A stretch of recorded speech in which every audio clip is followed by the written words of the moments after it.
এটা মাওলার জন্য ইবাদত আর মহব্বতের দাবিতে পরিণত হবে, ঠিক কিনা?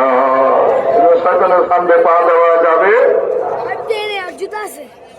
মেরে মোহতারাম দোস্ত আজিজ ও বুজুর্গ, বলছিলাম কিয়ামতের দিন একটা কবিরা গুনাহ যদি সাথে করে নিয়ে যায় আর মাফ হয় নাই, আল্লাহ তাআলা ধরলে এই একটা কবিরা গুনাহ দিয়ে জাহান্নামে পাঠিয়ে দিতে পারে। যেন কবিরা গুনাহগুলো ভয়ঙ্কর। আমলের কিয়ামতের দিন ওজন হবে। শিরিক, শিরিক থেকে নিজেকে বাঁচানো, প্রকাশ্য শিরিক, গোপন শিরিক।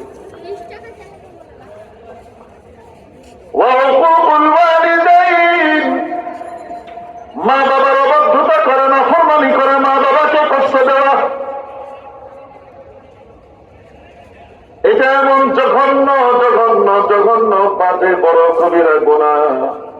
এই কবিরা গুনার কারণে মাবুদ সাজা কিয়ামতের দিন পর্যন্ত পিছিয়ে দেন না, দুনিয়া থেকেই তার সাজা দেওয়া শুরু করে দেন।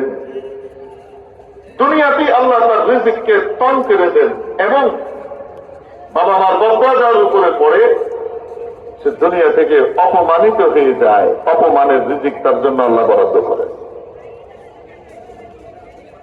হাদিস শরীফের মধ্যে ঘটনা আছে, সেই ঘটনা আপনাদেরকে শোনাবো না, বাহিরি করতেছেন না। এই জন্য বাবা মার খেদমত, বাবা মার খেদমত আল্লাহর ইবাদত। বাবা মার খেদমত কার ইবাদত? আরো আসতে বলি, কার ইবাদত? বাবা মাকে সামান্য কষ্ট দেওয়া যাবে না, এমন কথাও বলা যাবে না যে কথার কারণে মনে কষ্ট আসতে পারে। ইভেন বাবা মা যদি কষ্ট দেয় ছেলেকে, বাবা মা ছেলের উপরে জুলুম করতেছেন মনে করেন, কখনো করতে পারে কি পারে? পারে।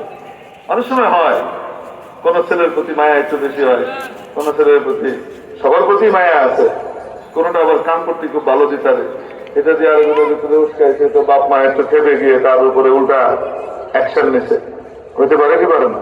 অনেক সময় হয়। বাবা মা তোমার উপরে নির্যাতন করলো, জুলুম করলো, কষ্ট দিল, কড়া কথা বললো,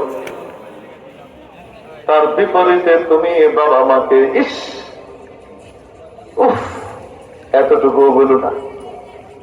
ওয়ালা তাকুল্লাহুমা উফিন ওয়ালা তানহারহুমা, উফ শব্দটাও বলো না, কারণ তোমার এই উফটা তোমার বাবা মার হৃদয়ের মধ্যে সেল সমবিদ্ধ হবে।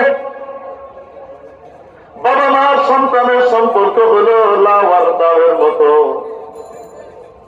বাবা মা মনে করেন লাউ দাও, সন্তান মনে করেন লাউ। ঠিক তেমনি ভাবে উম্মতের রুহানি বাবা হলো আলেম ওলামারা। উম্মতের রুহানি বাবাকে আসতে বলেন, কারণ রুহানি আসল বাপ ছিলেন নবীজি মুহাম্মদুর রাসূলুল্লাহ। আলেম ওলামারা নবীদের ওয়ারিস, কি ঠিক না? মনে রাখতে হবে লাউ আর দাও, উম্মত হলেন লাউ, ওলামা ইকরাম হলেন দাও। এটা কি উদাহরণ দিতেছেন? উদাহরণ বাস্তব, এটা বুঝলেন।